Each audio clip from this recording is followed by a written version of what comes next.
Welcome প্রিয় শিক্ষা সাথীগণ। আমরা গত ক্লাসে বৃদ্ধি এবং বিকাশের একদম প্রাথমিক ধারণাটুকু নিয়ে আলোচনা করেছিলাম। সেখানে আমরা জেনেছি বৃদ্ধি এবং বিকাশের ধারণা ও তার বৈশিষ্ট্য। আজ আমরা আলোচনা করব, অলরেডি আপনারা দেখতেই পাচ্ছেন বোর্ডে লেখা রয়েছে প্রিন্সিপাল অফ ডেভেলপমেন্ট। তো আজকের আমরা এটা নিয়েই আলোচনা করব, প্রিন্সিপাল অফ ডেভেলপমেন্ট, সেই সঙ্গে এই বিকাশের সঙ্গে সম্পর্কিত আরও কিছু গুরুত্বপূর্ণ বিষয়। আপনারা যারা West Bengal TET, upper primary TET এবং সিটেটের প্রস্তুতি নিচ্ছেন, আপনাদের জন্য এই ভিডিওটি খুবই হেল্পফুল হতে পারে। তো আমি সুদীপ্ত কুমার দাস আপনাদের ব্রেইন রুটের পক্ষ থেকে সকলকে স্বাগত জানাচ্ছি। চলুন আজকের আমরা আমাদের আলোচনায় প্রবেশ করি। তো দেখুন, প্রিন্সিপাল অফ ডেভেলপমেন্ট হিসেবে আমি এখানে কিছু প্রিন্সিপাল লিখে রেখেছি। আমরা এক এক করে উদাহরণ সহ বুঝব। একদম প্রথম যে প্রিন্সিপালটা রয়েছে, কি বলা হয়েছে? It is a never ending process. মানেটা কি দাঁড়ালো? যে বিকাশ কখনো থেমে থাকে না, এটা ধারাবাহিকভাবে কন্টিনিউ চলতে থাকে। আপনারা যদি একটু খেয়াল করার চেষ্টা করেন তাহলে মনে করতে পারবেন, ক্যারেক্টারিস্টিক্স যখন আমরা আলোচনা করেছিলাম সেখানে বলা হয়েছিল development continuous through out life, অর্থাৎ আমরা যতদিন বাঁচব ততদিন কিন্তু ডেভেলপমেন্ট হবে, মৃত্যুর আগের দিন পর্যন্ত, এবং সেটা জীবন বিকাশের বিভিন্ন স্তরের মধ্য দিয়ে কিন্তু এগিয়ে যাবে। সুতরাং বিকাশ কিন্তু কখনো থেমে থাকতে পারে না বা থেমে থাকে না, এটা কন্টিনিউয়াসলি চলতে থাকে। তার জন্য বলা যেতে পারে যে development is a never ending process. Next কি প্রিন্সিপাল রয়েছে? বলছে rate of development can be different from individual differences. বিষয়টা কি?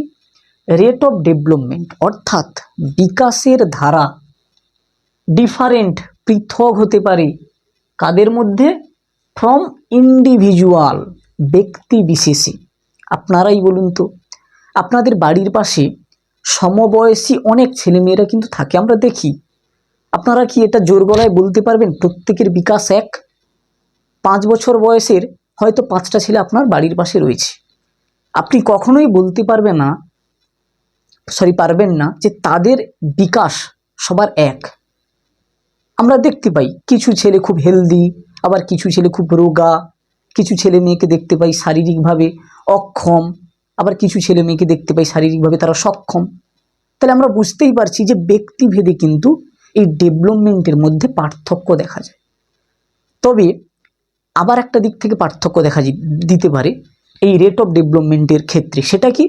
ব্যক্তিভেদে যেমন বিকাশের হারের মধ্যে পার্থক্য দেখা যায়, তেমন একই ব্যক্তির মধ্যেও কিন্তু এই বিকাশের হারের মধ্যে পার্থক্য দেখা দেবে। সেটা কেমন? আমরা এর পরবর্তী ভিডিওগুলোতে বিস্তারিত আরও জানার চেষ্টা করব লাইফ স্প্যান সম্পর্কে। জীবন বিকাশের বিভিন্ন স্তর রয়েছে, যেমন কি শৈশবকাল, বাল্যকাল, কৈশোর, প্রাপ্তবয়স্ক, বার্ধক্য। জেনারেলি আমরা এগুলোকে ধরেই এগিয়ে যাব।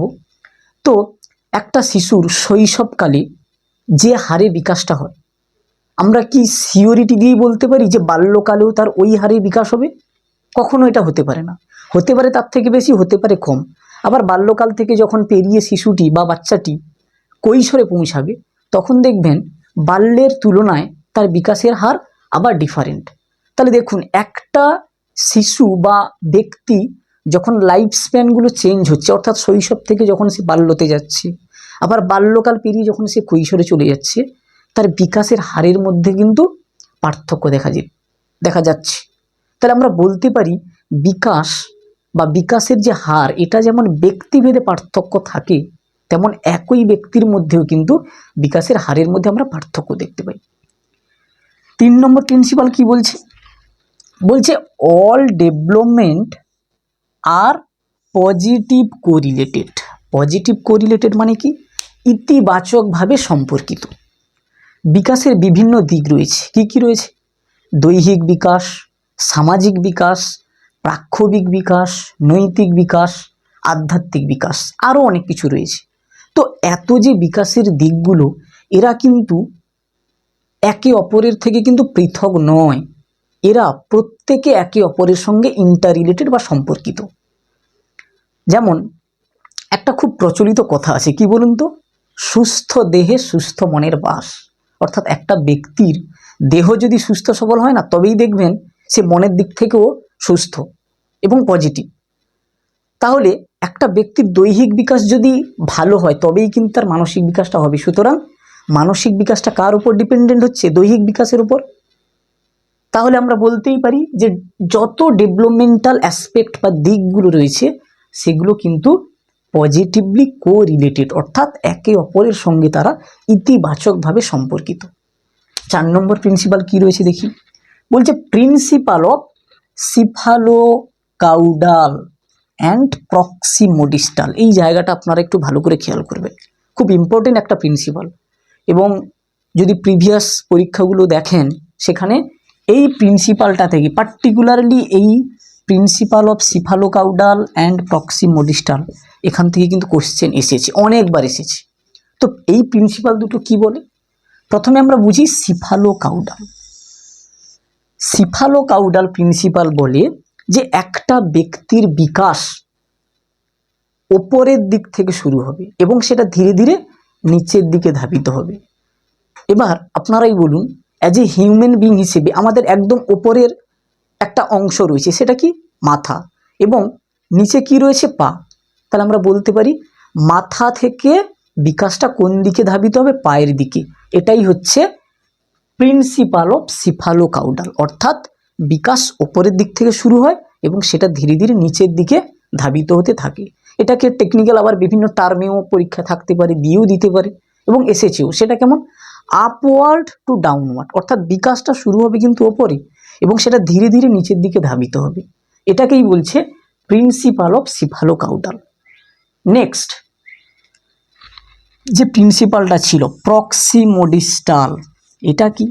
এটা বলছে আমাদের যে শরীর, এই শরীরের কেন্দ্রীয় অংশ রয়েছে আবার পরিধির অংশও রয়েছে। এই প্রিন্সিপাল বলে আগে আমাদের শরীরের কেন্দ্রীয় অংশগুলো বিকশিত হবে বা সেগুলোর বিকাশ হবে, সেগুলো বিকশিত হওয়ার পর সেগুলো ধীরে ধীরে পরিধির দিকে অগ্রসর হবে। এটাই হচ্ছে প্রিন্সিপাল অফ প্রক্সিমোডিস্টাল।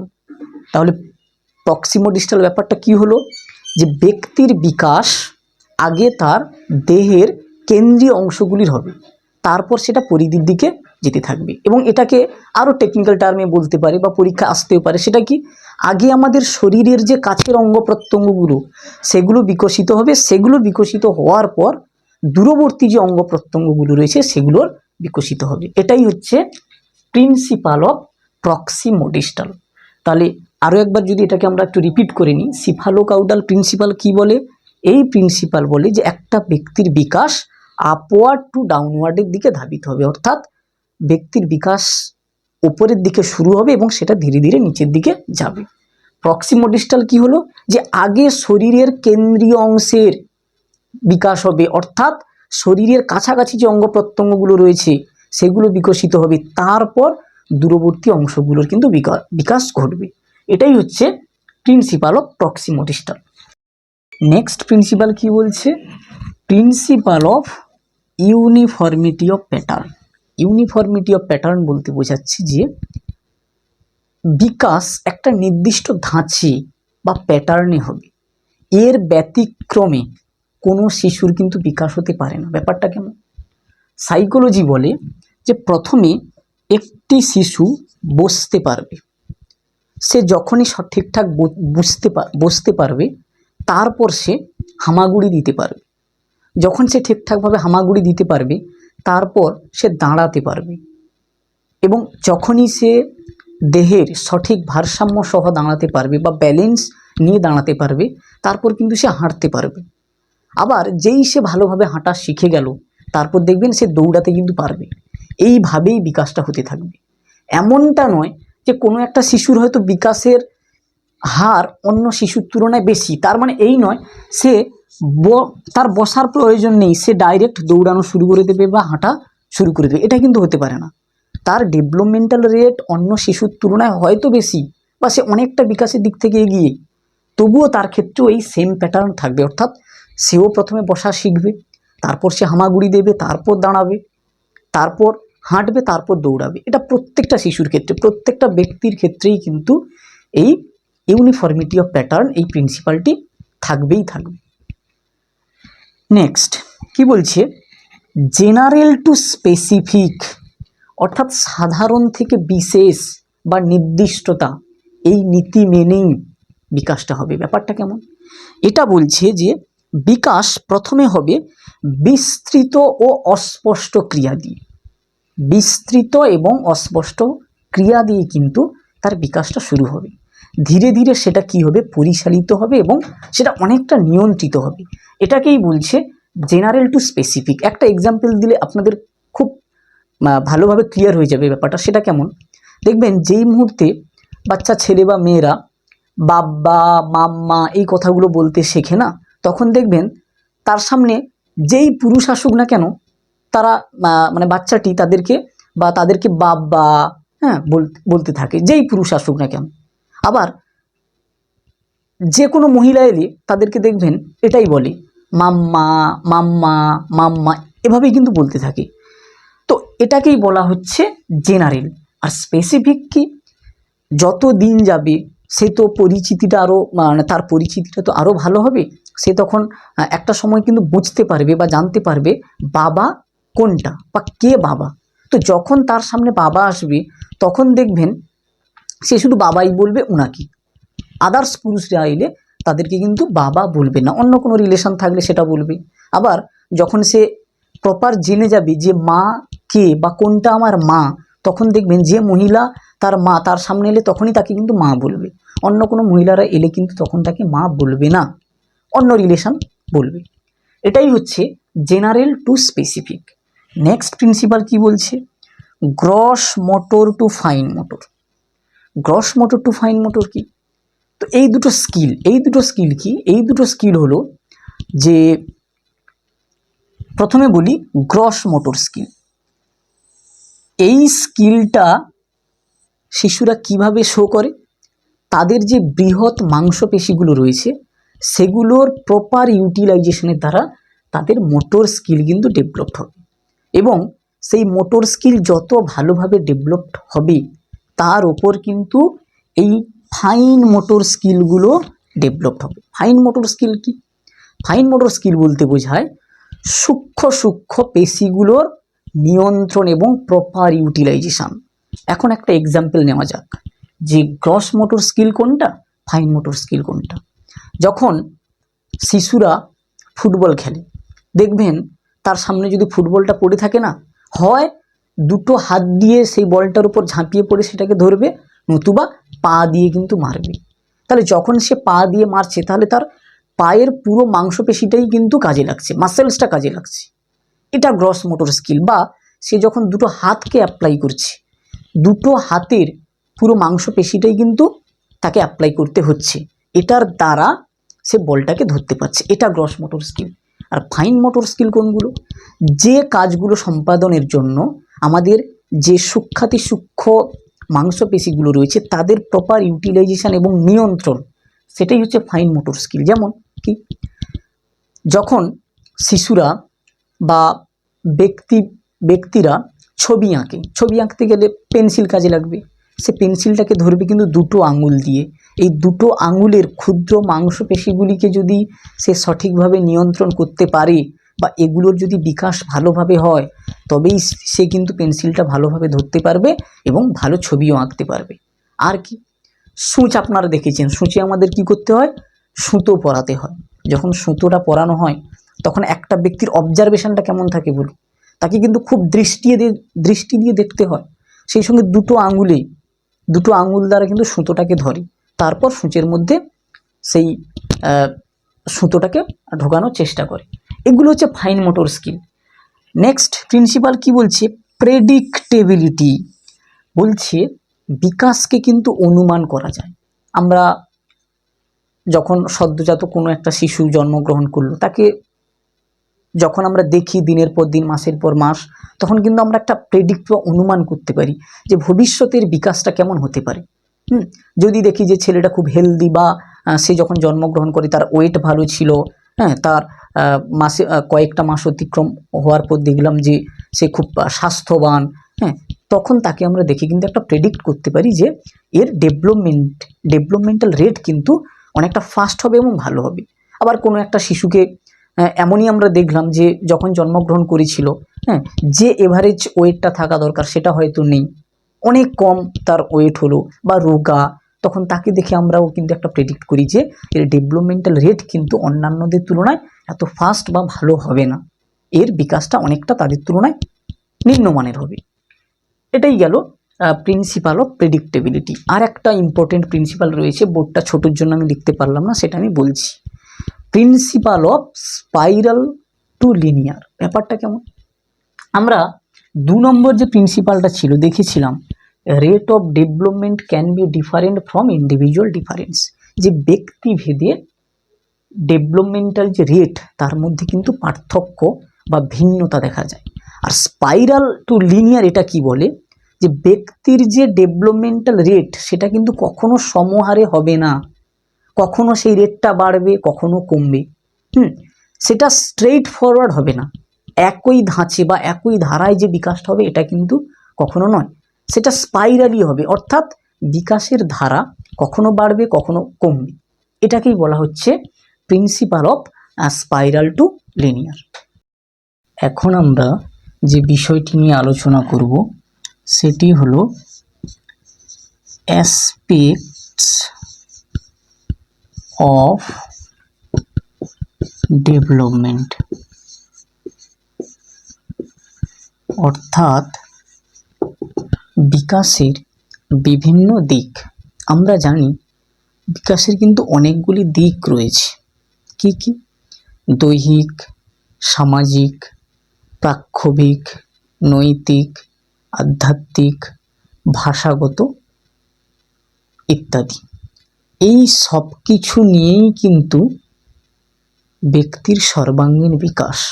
এবং আপনারা জানেন বর্তমান শিক্ষা ব্যবস্থায় যে দিকটিতে সবথেকে বেশি করে গুরুত্ব দেওয়া হয়েছে সেটা কি? সেটা হলো একজন শিক্ষার্থীর সর্বাঙ্গীন বিকাশ ঘটাতে হবে। তো সেই সর্বাঙ্গীন বিকাশ বলতে শুধুমাত্র এই নয় তার দৈহিক বিকাশকে গুরুত্ব দেওয়া হবে, বা এমনটা নয় তার জ্ঞানমূলক বিকাশকে সবথেকে বেশি করে গুরুত্ব দেওয়া হবে, এমনটা কিন্তু নয়। বিকাশের যে সমস্ত দিক রয়েছে বা ডেভেলপমেন্টাল যে সকল অ্যাসপেক্ট রয়েছে সব কিছুর বিকাশটাকে কিন্তু গুরুত্ব দিতে হবে। তার জন্য বর্তমান শিক্ষা ব্যবস্থার একটা মূল লক্ষ্য হিসেবে কি ধরা যেতে পারে, যে শিক্ষার্থীর সর্বাঙ্গীন বিকাশ সাধন করা। তো এখন আমরা এক এক করে এই সকল অ্যাসপেক্ট অফ ডেভেলপমেন্টগুলোকে জানার চেষ্টা করব। তো প্রথমে আমরা জানার চেষ্টা করব দৈহিক বিকাশ বা ফিজিক্যাল ডেভেলপমেন্ট। দৈহিক বিকাশ কি? এক কথায় যদি বলা যায়, দৈহিক যে কাঠামো সেই কাঠামোর পরিবর্তন বা বিকাশই হলো দৈহিক বিকাশ। একটা ব্যক্তির তার একটা ওজন থাকে, তার একটা উচ্চতা থাকে, একটা দৈর্ঘ্য থাকে, তার বডি মাস ইন্ডেক্স থাকে, এই সব কিছুকে নিয়েই না তার কিন্তু দৈহিক কাঠামো। তো ব্যক্তির বা শিশুটির বয়স যত বাড়তে থাকে, বয়স বাড়ার সঙ্গে সঙ্গে তার ওজন, উচ্চতা, দৈর্ঘ্য, বডি মাস ইন্ডেক্স এগুলোর তো পরিবর্তন হবে। স্বাভাবিকভাবে তার দৈহিক কাঠামোর মধ্যেও কিন্তু পরিবর্তন আসবে। আর এই দৈহিক কাঠামোর পরিবর্তনটাই হলো দৈহিক বিকাশ। এই জন্য বর্তমান শিক্ষা ব্যবস্থায় শিক্ষার্থীরা যাতে দৈহিক দিক থেকে সুস্থ সবল থাকে সেটার উপর কিন্তু বিশেষভাবে গুরুত্ব দেওয়া হয়েছে। এখন আমরা আরও একটি ডেভেলপমেন্টাল অ্যাসপেক্ট সম্পর্কে জানব, সেটা হলো সামাজিক বিকাশ বা সোশ্যাল ডেভেলপমেন্ট। মানুষ কিন্তু সমাজবদ্ধ জীব। কেন? কারণ তাকে সমাজে বসবাস করতে হয়, এবং ব্যক্তিকে যদি সমাজে সুষ্ঠুভাবে বসবাস করতে হয় তাহলে তার কিন্তু সামাজিক বিকাশটা খুব ভালোভাবে হওয়া অপরিহার্য। আর একটা ব্যক্তির সামাজিক বিকাশ তখনই ভালোভাবে ডেভেলপড হবে যদি সে সামাজিক গুণাবলীগুলি বা আচরণগুলি আয়ত্ত করতে পারে। তাহলে কোনগুলো সামাজিক আচরণ বা সামাজিক গুণাবলী? সমবেদনা, সহমর্মিতা, সহযোগিতা, সহানুভূতি, মমত্ববোধ। এই গুণাবলীগুলি ব্যক্তির মধ্যে থাকলে তখনই আমরা বলবো যে ব্যক্তির সামাজিক বিকাশ ভালোভাবে হয়েছে। এখন তার মধ্যে হয়তো এই গুণাবলীগুলো রয়েছে, সেই গুণাবলীগুলো আমরা কিভাবে বুঝব যে ব্যক্তির মধ্যে এই গুণাবলীগুলি রয়েছে? তার আচরণের মধ্য দিয়ে। সমাজে যখন সে মানুষদের সঙ্গে বসবাস করছে, থাকছে, তাহলে সামাজিক তাকে কিছু আচরণ সম্পাদন করতে হবে। এই আচরণের মধ্য দিয়েই কিন্তু এই সকল গুণাবলীগুলির বহিঃপ্রকাশ ঘটে, এবং সেগুলোকে যদি সে সুষ্ঠুভাবে প্রকাশ করে একটা মিনিংফুল রিলেশনশিপ এস্টাবলিশ করতে পারে, তখনই আমরা বলবো যে না, ব্যক্তির সামাজিক বিকাশ খুব ভালোভাবে সম্পাদিত হয়েছে। 3 নম্বর আমরা বিকাশের যে দিকটি সম্পর্কে জানব সেটা হলো জ্ঞানমূলক বিকাশ বা কগনিটিভ ডেভেলপমেন্ট। কগনিটিভ ডেভেলপমেন্টের সঙ্গে একটা শব্দ খুব ওতপ্রোতভাবে জড়িত, সেটা কি? কগনিশন। কগনিশন বলতে বোঝায় আমরা যে উপায়ে কোনো কিছুকে জানি বা বোঝার চেষ্টা করি বা যুক্তি দিয়ে প্রকাশ করি, সেটাই কগনিশন। তো একটা শিশু যখন ধীরে ধীরে বড় হতে থাকে তখন কিন্তু সে তার চিন্তা ভাবনা, মতামত প্রকাশ করতে পারে। তো সেই প্রকাশের ক্ষেত্রে তার যে যৌক্তিকতা, ধরুন শিশুটি বাল্য অবস্থায় রয়েছে, তো বাল্যকালে তার মতামত হোক, কোনো চিন্তাভাবনা হোক, সেটা প্রকাশের ক্ষেত্রে যে যৌক্তিকতা প্রকাশ পাবে বা যে বাস্তবতাবোধ প্রকাশ পাবে, ওই শিশুটি যখন কৈশোর বা প্রাপ্তবয়স্কতে পৌঁছাবে তখন তার যৌক্তিকতা বা রিজনিং এবিলিটি বলুন বা তার যে চিন্তাধারা, সেগুলোর মধ্যে পার্থক্য থাকবে না? থাকবে না? অবভিয়াসলি থাকবে। একটা শিশু বাল্যকালে কোনো কিছুকে যে যৌক্তিকতা দিয়ে, যে চিন্তাভাবনা দিয়ে প্রকাশ করে, যখন ওই শিশুটি বাল্য পেরিয়ে কৈশোর পেরিয়ে যখন প্রাপ্তবয়স্কতে পৌঁছাবে, তার চিন্তাধারা, যৌক্তিকতার মধ্যে কিন্তু ব্যাপক পার্থক্য দেখা দেবে এবং রিয়ালিটিটা তার মধ্যে অনেক বেশি পরিমাণে ধরা দেবে। আর এসবের পেছনে যে দিকটা কাজ করে সেটা হচ্ছে তারই জ্ঞানমূলক দিক, এবং তখনই আমরা ধরে নেব তার জ্ঞানমূলক বিকাশটা খুব ভালোভাবে হয়েছে যখন তার চিন্তা ভাবনা প্রকাশের মধ্যে যৌক্তিকতা থাকবে, লজিক থাকবে, এই দিকগুলো যখন থাকবে। 4 নম্বর যে বিকাশমূলক দিকটি সম্পর্কে আমরা জানব সেটা হলো প্রাক্ষোভিক বিকাশ বা ইমোশনাল ডেভেলপমেন্ট। এই বিকাশটাকে জানার আগে আমরা কিছু প্রক্ষোভমূলক আচরণগুলোকে আগে জেনে নিই। কোন আচরণগুলোকে আমরা প্রক্ষোভমূলক আচরণ বলব? তার পূর্বে আমি আপনাদের সামনে কয়েকটি সিনারিও তুলে ধরছি। মনে করুন একটা ব্যক্তি বা একজন ব্যক্তি, ইনি মধ্যরাতে একা এইরকম একটা রাস্তা দিয়ে হেঁটে যাচ্ছে। কিছুটা পথ অতিক্রম করার পর তার মনে হলো পেছনে বুঝি কেউ আসছে। তৎক্ষণাৎ তার মনের অবস্থা কেমন হবে বলুন তো? সে ভয় পাবে, সে কিন্তু ভয় পাবে। এই একটা কন্ডিশন গেল।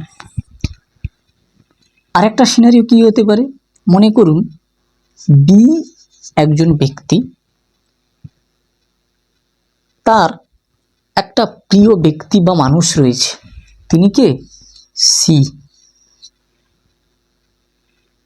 বহুত দিন পর হঠাৎ বিয়ের সঙ্গে সি এর সাক্ষাৎ হলো। তৎক্ষণাৎ বি পার্সন বা ব্যক্তিটি কি করবে বলুন তো?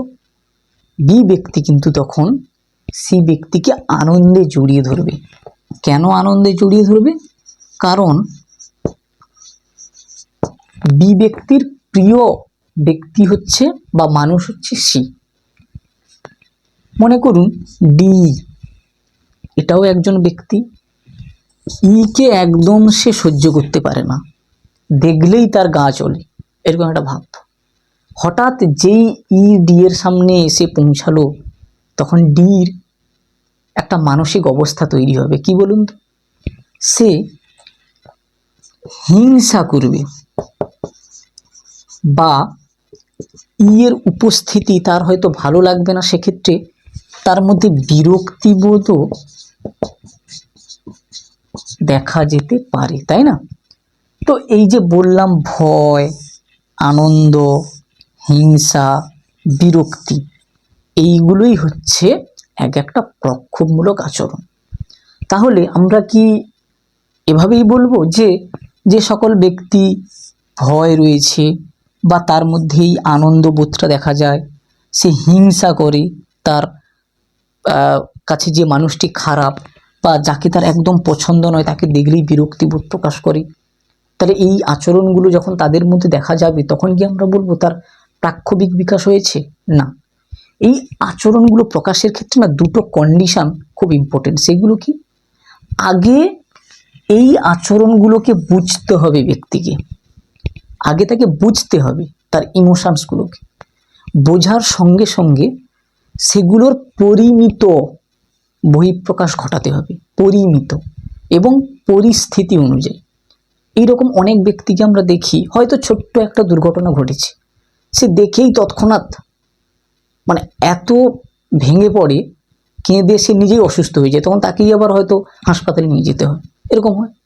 আবার এরকম একটা পরিস্থিতি হয়, হয়তো আমার কাউকে খুব ভালো লাগে, যেই দেখা হলো, হয়তো পাবলিক একটা কোনো প্লেসে দেখা হয়েছে, তাকে আমি তৎক্ষণাৎ দেখা হতেই জড়িয়ে ধরে তার সঙ্গে একদম, তুই কেমন আছিস, অনেকদিন দেখা হয়নি, এইসব আমরা অনেক বলে ফেলি। তাহলে আমরা সেখানে ইমোশানগুলোকে হয়তো বুঝছি, কিন্তু অ্যাপ্রোপ্রিয়েট ওয়েতে বা পরিমিতভাবে সেটা আমরা বহিঃপ্রকাশ ঘটাতে পারছি না। এটাই হচ্ছে ইমোশনাল বা প্রাক্ষোভিক বিকাশের একটা ড্রব্যাক বলা যেতে পারে। তাহলে কখন বলবো ওই ব্যক্তির প্রাক্ষোভিক বিকাশ হয়েছে? যখন সে তার প্রক্ষোভগুলোকে প্রপার ওয়েতে বুঝবে এবং তার পরিমিত বহিঃপ্রকাশ ঘটাবে, ঠিক আছে? তখনই আমরা ধরে নেব যে তার প্রক্ষোভমূলক দিকের ভালোভাবে বিকাশ হয়েছে। নেক্সট, আর কি বলা যেতে পারে? আরও একটি বিকাশমূলক দিক রয়েছে, সেটা হলো নৈতিক বিকাশ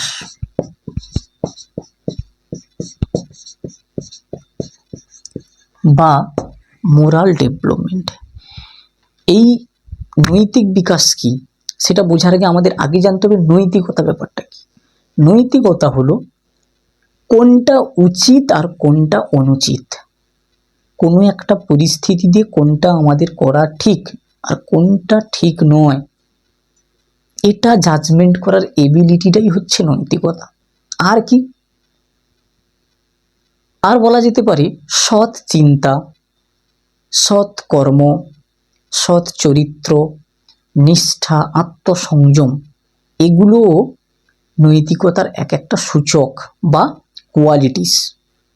তো যখন ব্যক্তির মধ্যে এই কোয়ালিটি বা সূচকগুলি তার আচরণের মধ্যে প্রকাশ পাবে না, তখনই আমরা বুঝতে পারবো যে না, তার নৈতিক বিকাশ কিন্তু খুব ভালোভাবে হয়েছে। তো নৈতিকতার বিকাশ ব্যাপারটা হচ্ছে এটাই, যে তার চিন্তাধারার মধ্যে সততা দেখা যাবে, তার কর্মের মধ্যে সততা থাকবে, তার আচরণে সততা থাকবে, সামাজিক যে নিয়ম নীতি আদর্শ নিষ্ঠা রয়েছে সেগুলোকে সে মেনে চলবে। এগুলোই হচ্ছে নৈতিক বিকাশের এক একটা দিককে উন্মোচিত করে। এই নৈতিকতা দিকটা রয়েছে বলেই আমরা আজও সমাজে কিছু অনৈতিক মানুষকে কিন্তু চিহ্নিত করতে পারি, যাদেরকে দেখে বলি এ মানুষটা তো অনৈতিক, একদম নৈতিকতা কাজ করে না। কেন? কারণ তার মধ্যে নৈতিকতার যে সূচক বা কোয়ালিটিসগুলো রয়েছে সেগুলো কিন্তু দেখা যায় না। তার আচরণের মধ্যে সততা থাকে না, কর্মের মধ্যে সততা থাকে না, তার মধ্যে আত্মসংযম, নিষ্ঠা, এই জিনিসগুলো একেবারেই থাকে না। তার জন্য আমরা তাকে সহজেই বলে দিতে পারি নৈতিকতার থেকে এই ব্যক্তি সম্পূর্ণ দূরে, অর্থাৎ অনৈতিকতা সম্পন্ন একজন ব্যক্তি। তো এই 5টা বিকাশের এক একটা গুরুত্বপূর্ণ দিক, এছাড়াও আরও দিক রয়েছে, আপাতত এই 5টা জানলেই হবে। আজকের আমাদের আলোচনা এটুকুই। আপনাদের যদি ভালো লেগে থাকে তাহলে অবশ্যই কমেন্টে জানাবেন।